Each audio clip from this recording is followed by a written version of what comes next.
Hello everybody, my name is Claudette and I am your Jamaican Gypsy Granny. If you're new to the channel, welcome. And if you've been here before, welcome back.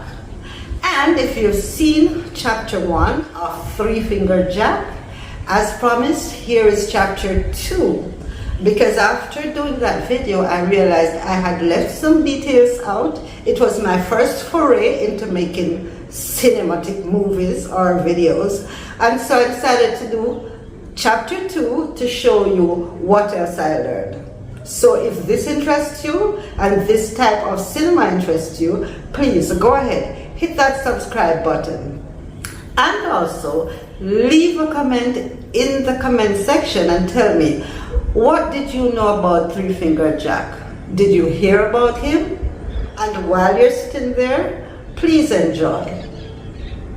Thank you. So let's dive into the video. This is another episode in the story of Jack Mansong, otherwise known as Three Finger Jack. Before we talk about the legend, let's talk about the man. Because behind every Jamaican folklore is a real story, and Jack Mansong's story is far more complicated than the myths that made him famous. Jack's name first appears around the 1760s. This is the same period when another well-known rebel, Taki, sparked an uprising in St. Mary. It was a time when the island was filled with tension, resistance, and fierce attempts at freedom. According to accounts, Jack Mansong earned the name Three-Fingered Jack after he lost 2 fingers during a fight with another enslaved man who was trying to capture him. The injury became part of his identity, which would enhance his reputation and help to make him legendary. Jack was described as strong, tall, and physically powerful, with a large head and heavy arms. But what stood out most was the fire inside him, the deep resentment he had toward plantation owner Henry Hassop. This was the man he believed to be responsible for his father's death. And that anger, that became the spark that lit everything that followed. When the right moment came, Jack made his move. He freed himself from the plantation, but he didn't leave quietly. He kidnapped Henry Hassop and dragged him deep into the hills near Cane River in St. Andrew. Jack tied up Hassop in a cave and left him there while he went out to carry out his raids. This act alone cemented Jack's reputation as bold, fearless, and determined to punish those who had harmed him. But this is only one version of his escape. Another story said that Jack had earlier been sentenced to execution after a failed uprising in St. Mary. But he escaped by tearing the prison bars apart with his bare hands and running to the mountains. Either way, all records agree on one thing. Once Jack reached the mountains, he became an outlaw with nothing to lose. Jack roamed through the rugged terrains of eastern and central Jamaica, especially near Bull Bay, Cane River, and the Blue Mountain foothills. He attacked travelers on the highway between Kingston and 11 Miles. He would come down from the hills, strike fast, and disappear again into the forests. And here's something interesting. Many people said that Jack never harmed or hurt women or children. In fact, some women admired him, and people whispered about his charm and charisma. He became a symbol of rebellion and of fear, especially among owners and the British. As Jack continued to evade capture, rumors began to spread. Some said bullets could not harm him. Some say he used obeah to stay hidden and protected. Others believed this was how he managed to survive so many encounters with the soldiers and pursuers. Whether or not those stories were true, the belief alone made Jack even more feared and even harder to catch.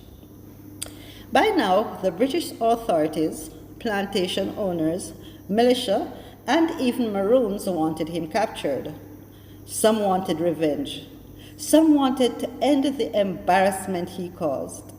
And others, especially enslaved trackers, they just wanted the reward money and their freedom. Different accounts describe different endings. One version said 3 enslaved men cornered Jack in early 1781, killed him, and brought his head to Kingston as proof.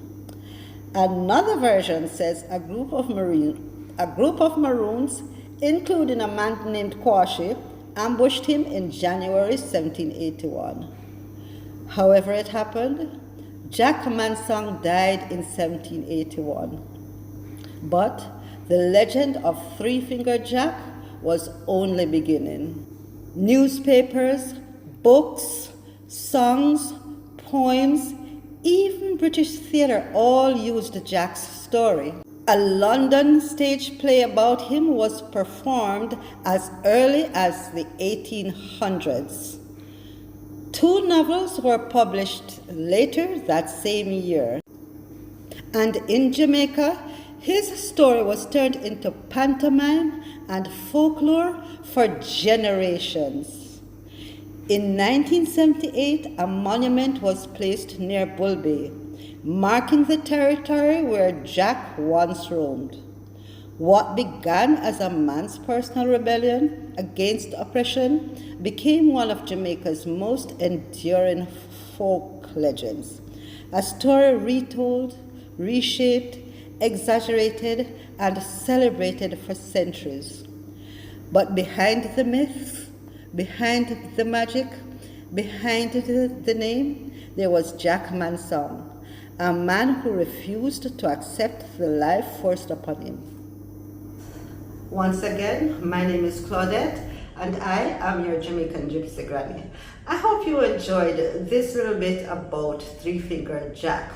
My next video will be about Annie Palmer. So if you like this kind of story, you want to learn more about Jamaica and Jamaican history, please don't forget to hit that subscribe button. I'm sorry. Please remember to hit that subscribe button.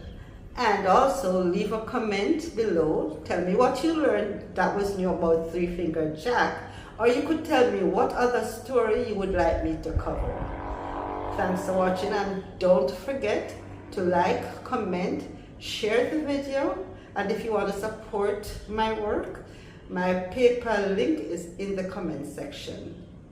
Now remember, this is our channel where we celebrate Jamaica. I'm kind of ramble, but I'm kind of excited, so go ahead, do them and walk with me. See you in the next video. Thanks for watching. Ciao.